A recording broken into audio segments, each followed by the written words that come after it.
Hello, my dear students. Welcome to the class of mathematics. I am Manish Chaudhary, your mathematics teacher. और हम chapter circle के बारे में बात कर रहे थे. सर्कल की एक थ्योरम है, उसमें लिखा गया है कि जो रेडियस है वो टेंजेंट्स के साथ 90 डिग्री का एंगल बनाती है ना. जो रेडियस होती है वो टेंजेंट्स के ऊपर परपेंडिकुलर होती है, ऐसा भी हम कह सकते हैं. तो उसी थ्योरम से रिलेटेड आज हम कुछ क्वेश्चंस करने वाले हैं और उस क्वेश्चन को देखिए ध्यान से. उसी थ्योरम से रिलेटेड क्वेश्चन है कि जब भी बाहर किसी पॉइंट से टेंजेंट पास होती है सर्कल से, तो सर्कल पर जहां पर उसका पॉइंट ऑफ कांटेक्ट होता है वो पॉइंट ऑफ कांटेक्ट जब रेडियस से मिलेगा तो क्या होगा, 90 डिग्री का एंगल बनाया जाएगा. ठीक है, तो ध्यान से देखिए.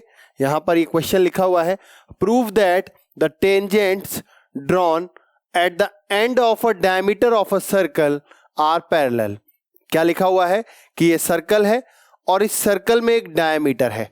डायमीटर का नाम यहां पर ए बी दिया हुआ है. ए और बी दोनों पॉइंट से टेंजेंट्स पास हो रही है कुछ इस तरीके से. जैसे कि ए से क्या पास हो गई, ये एक टेंजेंट है जिसका नाम पी क्यू है, और बी से क्या पास हो रही है, दूसरी टेंजेंट जिसका नाम आर एस है. ये पी क्यू और आर एस जो टेंजेंट्स हैं, ये दोनों टेंजेंट्स पे आपस में क्या होंगी, पैरेलल होंगी. ये हमको यहां पर शो करना है. ठीक है, बहुत ही इजी जो प्रूव है इसका वो देख लेते हैं. ध्यान से देखिए, यहां पर हमारे को क्या दिया हुआ है, a circle with centre O, segment A B is the diameter. A B एक डायमीटर है और पी क्यू और आर एस जो है वो टेंजेंट है सर्कल के ऊपर. ठीक है, इन दोनों टेंजेंट्स को आपको आपस में पैरेलल है ये प्रूव करना है. तो ध्यान से देखिएगा कैसे प्रूव करेंगे कि line P Q is parallel to line R S. ठीक है, हमें ये आप ध्यान रखिए, जब भी प्रूव के क्वेश्चन आएंगे तो सबसे पहले क्या गिवन है वो गिवन लिखेंगे, हमें क्या प्रूव करना है वो प्रूव दैट के अंदर लिखेंगे, और कैसे प्रूव करेंगे उसके लिए हम यहां पर प्रूफ शो करते हैं. ठीक है, कैसे शो होगा ध्यान से देखिए. सबसे पहले आपको यहां एंगल देखना है, एंगल ओ ए पी. अभी अभी मैंने बताया कि जब भी कभी टेंजेंट सर्कल से पास होती है तो जो पॉइंट ऑफ कांटेक्ट होता है और रेडियस जहां पर बनाते हैं, तो रेडियस और टेंजेंट के बीच में 90 डिग्री का एंगल यहां पर बनेगा. ठीक है, तो सबसे पहले हम लिखेंगे angle O A P is equal to 90 degree. ऐसा क्यों होगा तो मैंने आपको बता दिया. सेम आप एंगल ओ बी आर देखिए, यहां पर देखो ओ बी आर, ये भी क्या है, ये भी उसी तरीके के एंगल है कि टेंजेंट और रेडियस के बीच में बनने वाला एंगल है. तो इसका मतलब ये एंगल भी कैसा होगा, तो ये भी 90 डिग्री होगा. तो दोनों को हमने यहां पर 90 डिग्री शो कर दिया है. ठीक है, 90 डिग्री होंगे. क्यों होंगे इसका रीजन मैंने यहां पर नीचे लिख दिया है. अब इन दोनों का 90 डिग्री होने का काम है कि ए बी यहां पर आपको डायमीटर भी दी हुई है, इनको जब आप प्लस करेंगे दोनों को, एंगल ओ ए पी और एंगल ओ बी आर को, तो ये दोनों सप्लीमेंट्री एंगल्स हैं. सप्लीमेंट्री एंगल्स का मतलब हो गया कि आपने एक थ्योरम पढ़ी होगी कि जब ये दोनों एंगल सप्लीमेंट्री होते हैं या सेम साइड पर एंगल्स जो हैं वो सप्लीमेंट्री होते हैं तो लाइंस क्या होती हैं, पैरेलल होती हैं.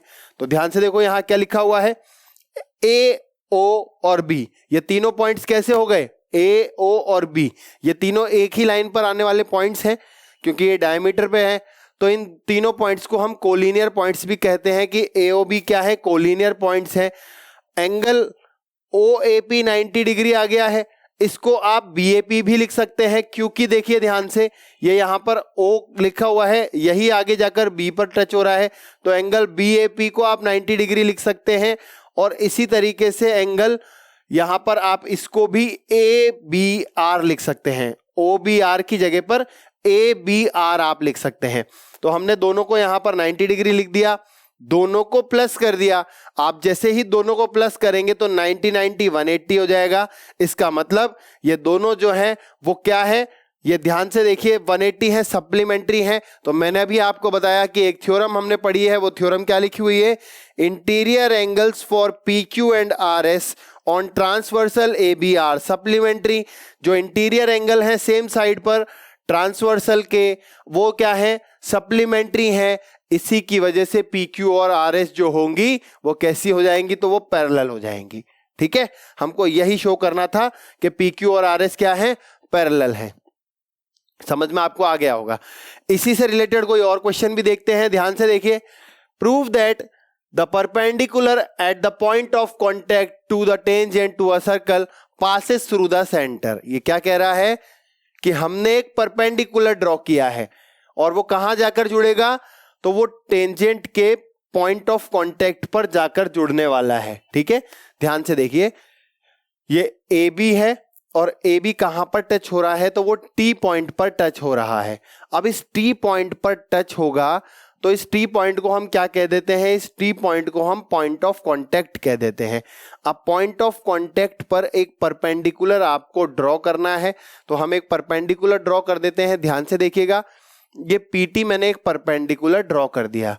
अब ये कहा जा रहा है कि जो पीटी है वो पीटी आपके पास कहां से जाकर पास होगा, तो वो सेंटर से पास होगा। ठीक है, ये आपका ऐसा कहा जा रहा है। तो आपको ये शो करना है कि जो पी पॉइंट है वो ओ पॉइंट से पास हो रहा है। ठीक है, ध्यान से देखिएगा।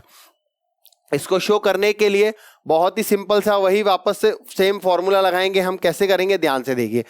गिवन लिखना होगा, आपको क्या गिवन है कि एक सर्कल है जिसका सेंटर ओ दिया हुआ है, ए बी एक टेंजेंट है और टी पॉइंट पर वो उसको टच कर रही है सर्कल को। ठीक है, जो भी गिवन होता है उस पार्ट को आप गिवन में लिख देते हैं। हमें क्या प्रूव करना है, प्रूफ देखिए ध्यान से कि पीटी जो है वो ओ से पास हो रहा है। ठीक है, ये आपको क्या करना है, प्रूफ करना है। अब इसको कैसे प्रूफ करेंगे, तो ध्यान से देखिए, बहुत ही सिंपल है। प्रूफ के अंदर आपको ये पता है कि जो रेडियस है वो परपेंडिकुलर है टेंजेंट के ऊपर, मतलब ओ से टी पर हम जा रहे हैं, तो ये जो एंगल बनेगा ये 90 डिग्री का एंगल बनेगा। आपको पता है कि टेंजेंट और रेडियस आपस में 90 डिग्री का एंगल बनाते हैं, तो हम यहां पर ये लिख सकते हैं कि एंगल OTA जो है वो 90 डिग्री का होगा। इसका मतलब OT जो है वो परपेंडिकुलर होगा किस पर, वो परपेंडिकुलर होगा AB पर। ठीक है, क्योंकि यहां पर 90 डिग्री का एंगल बन रहा है और 90 डिग्री के एंगल का मतलब होता है कि वो लाइन जो है वो आपस में परपेंडिकुलर है। ठीक है, तो OT is perpendicular on AB मैंने यहां पर लिख दिया। ऐसा क्यों हुआ, तो उसके नीचे रीजन लिखा हुआ है कि रेडियस जो है वो हमेशा परपेंडिकुलर होती है टेंजेंट पर। ठीक है, दूसरी चीज देखते हैं।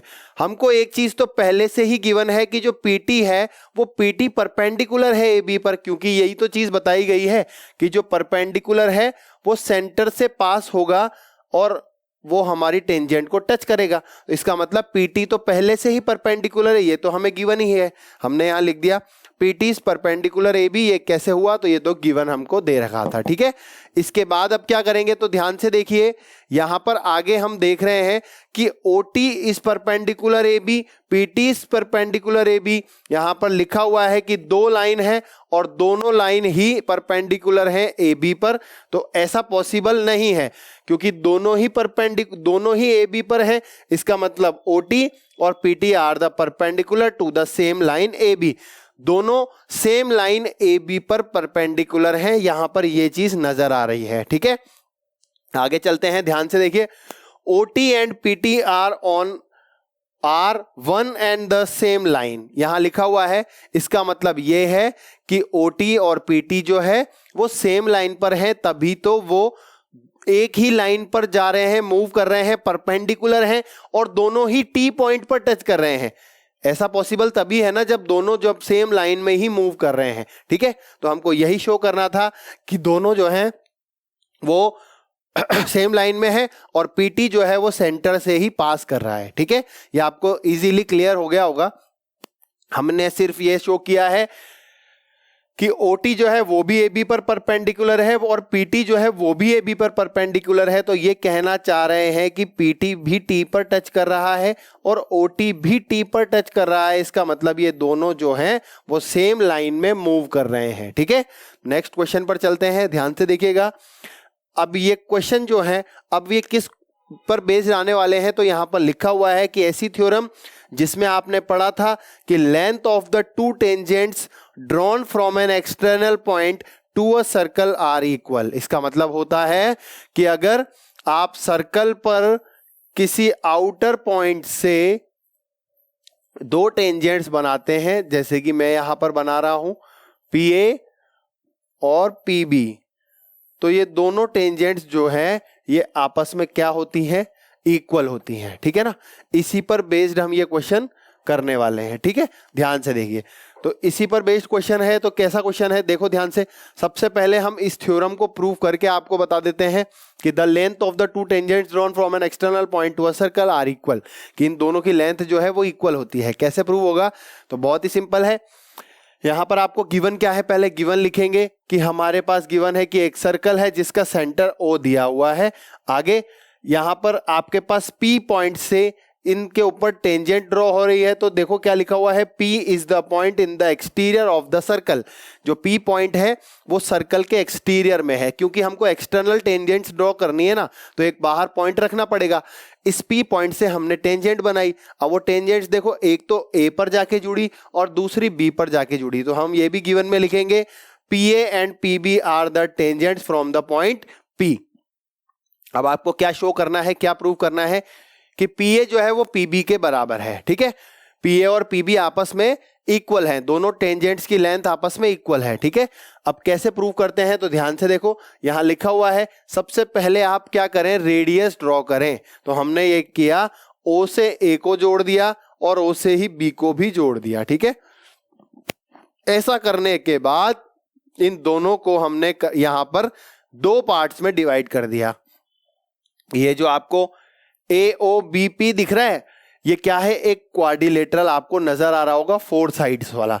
इसको आप दो ट्राइंगल में डिवाइड कर दें। कैसे करेंगे, तो ध्यान से देखो, हमने यहां पर O से P को ज्वाइन कर दिया और जैसे ही ज्वाइन किया तो ये क्या हो गए, दो ट्राइंगल यहां पर हो गए। इन दोनों ट्राइंगल को हमने यहां लिख लिया, in triangle PAO and triangle PBO। इन दोनों ट्राइंगल्स के अंदर हम क्या कर रहे हैं, पहले इन दोनों ट्राइंगल्स को कॉन्ग्रुएंट करेंगे, देन दोनों की लेंथ को हम CPCT से इक्वल कर देंगे, ठीक है। क्योंकि कॉन्ग्रुएंट जो ट्राइंगल्स होते हैं उनके सारे कॉरेस्पॉन्डिंग पार्ट्स आपस में इक्वल हो जाते हैं, तो हम इन दोनों ट्राइंगल्स को कॉन्ग्रुएंट कर देते हैं। कॉन्ग्रुएंट करने के लिए आपको पता है कि रेडियस टेंजेंट के साथ 90 डिग्री का एंगल बनाती है, तो ये दोनों 90 डिग्री के एंगल इक्वल हो जाएंगे। बीच वाली साइड कॉमन हो जाएगी और रेडियस जो है वो इक्वल हो जाएगी। RHS कॉन्ग्रुएंसी से इन दोनों को हम क्या कर देंगे, कॉन्ग्रुएंट कर देंगे। ध्यान से देखिए, सबसे पहले हमने लिखा कि दोनों जो है वो 90 डिग्री का एंगल बना रहे हैं, तो मैंने यहां पर लिख दिया एंगल OAP एंगल OBP के इक्वल है, दोनों 90 डिग्री का एंगल बना रहे हैं, ठीक है।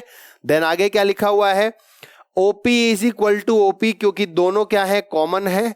आगे देखिए, OA is equal to OB हो जाएगा, क्योंकि OA और OB जो है वो क्या है, वो रेडियस है, ठीक है। तो ये तीनों चीजें ही मैंने आपको बताई थी और ये तीनों चीजें मिलकर कौन सी कॉन्ग्रुएंसी लगा रही हैं, तो राइट एंगल, हाइपोटेनियस और साइड। तो RHS कॉन्ग्रुएंसी से ये दोनों ट्राइंगल कॉन्ग्रुएंट हो जाएंगे और दोनों ट्राइंगल कॉन्ग्रुएंट हो जाएंगे तो इनके कॉरेस्पॉन्डिंग पार्ट्स, मतलब कि PA is equal to PB हम किससे लिख देंगे, हम CPCT से लिख देंगे, ठीक है। हमने PA और PB को CPCT से इक्वल लिख दिया। अब ध्यान से देखिए, इन्हीं पर बेस्ड कुछ फिगर्स हैं, उन फिगर्स को मैं आपको समझा रहा हूं। कैसे समझेंगे, कि आपको यह ध्यान रखना है कि कभी भी एक्सटर्नल पॉइंट से दो टेंजेंट्स अगर सर्कल पर आ रही है तो उन दोनों की लेंथ हमेशा इक्वल होगी, ठीक है। इन्हीं पर बेस्ड कुछ फिगर हैं, तो ध्यान से देखिए, ये आपको फिगर नजर आ रहा होगा। इसमें एक्सटर्नल पॉइंट कौन कौन से हैं, यहां पर A एक्सटर्नल पॉइंट है, B एक्सटर्नल पॉइंट है और C एक्सटर्नल पॉइंट है।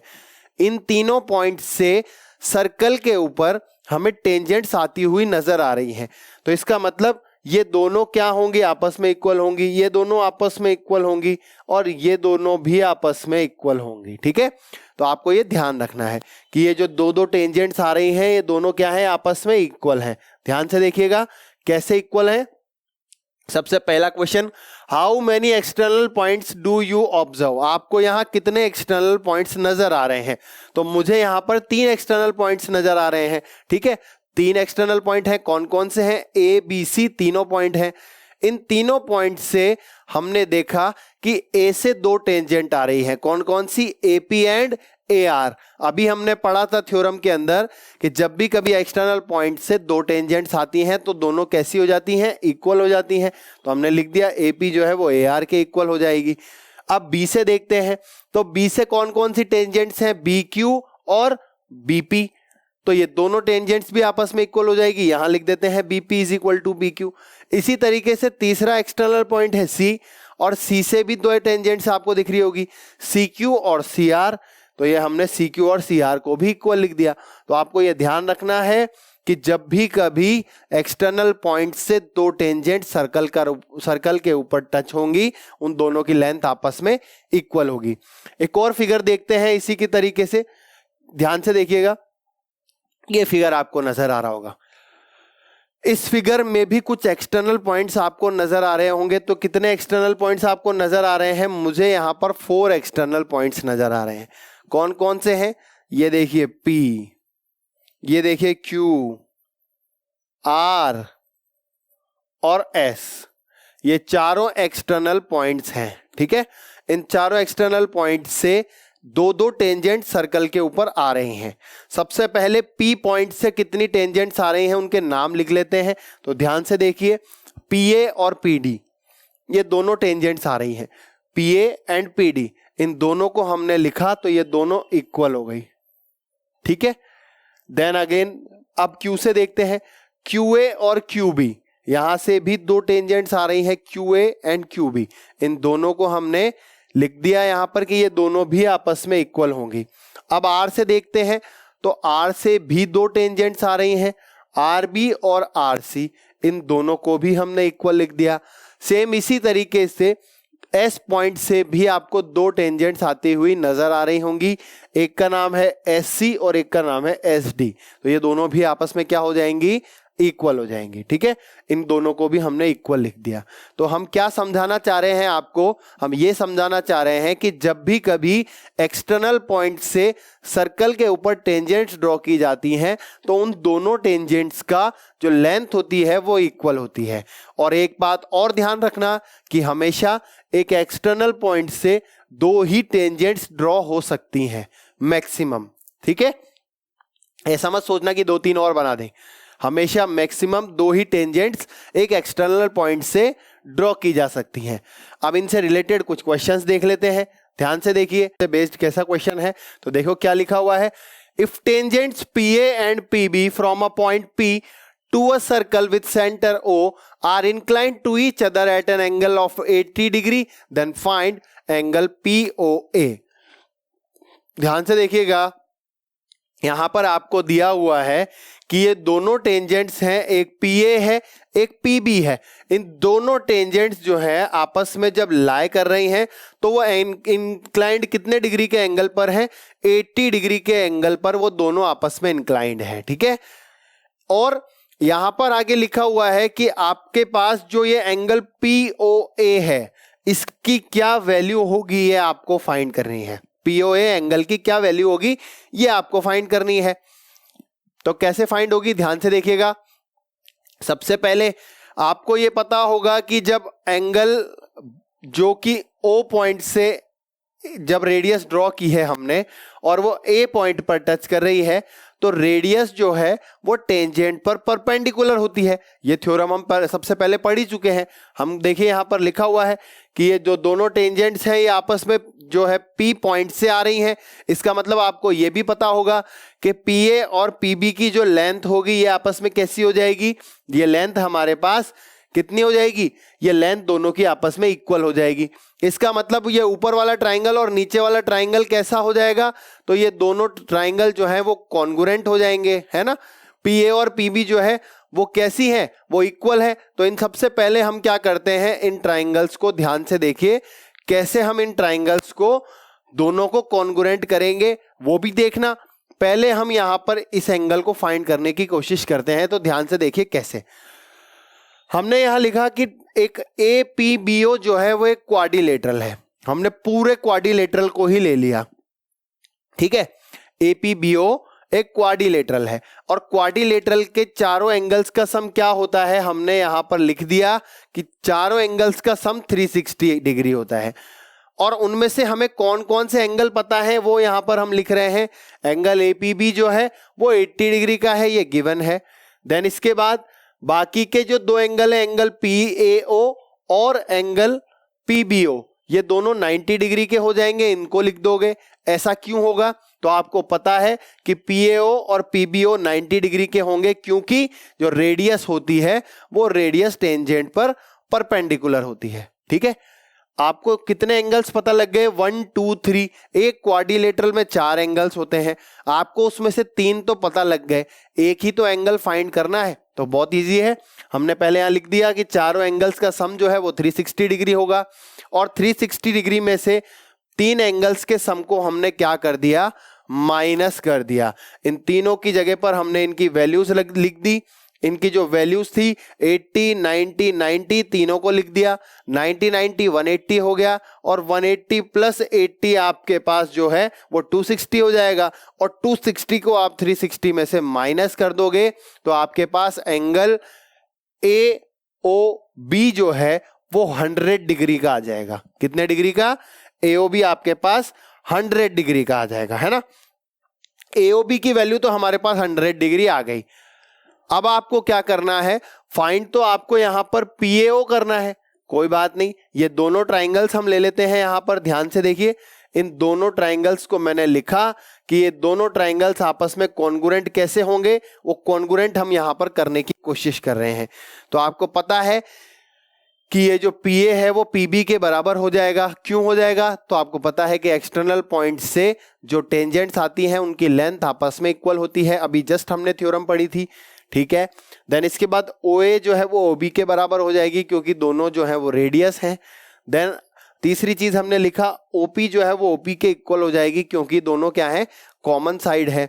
तो SSS कॉन्ग्रुएंसी से हमने इन दोनों ट्राइंगल्स को कॉन्ग्रुएंट कर दिया और दोनों ट्राइंगल्स को कॉन्ग्रुएंट करके हमने यहां पर एंगल POA, मतलब कि जो एंगल हमको फाइंड करना है वो वाला, और एंगल POB नीचे वाला एंगल, इन दोनों एंगल्स को CPCT से इक्वल कर दिया। ठीक है, CPCT से इनको हमने इक्वल करने से हमारा क्या फायदा हो गया कि ध्यान से देखिए, ये दोनों आपस में इक्वल है। इसका मतलब दोनों को अगर x x मान लिया जाए तो x x मिलाकर 100 है, तो सिंगल x कितने का हो जाएगा? तो सिंगल x आपके पास आ जाएगा ये 50 डिग्री का हो जाएगा। ठीक है, POA और POB दोनों जो है वो इक्वल एंगल्स हैं और दोनों एंगल्स इक्वल हैं, तो हमने यहां पर लिख दिया कि ये दोनों बराबर हैं। इनकी जगह पर आप ट्वाइस भी लिख सकते हो, ट्वाइस ऑफ एंगल POA लिख दिया क्योंकि मुझे फाइंड ही POA करना था, इसीलिए मैंने POB की जगह पर भी POA ही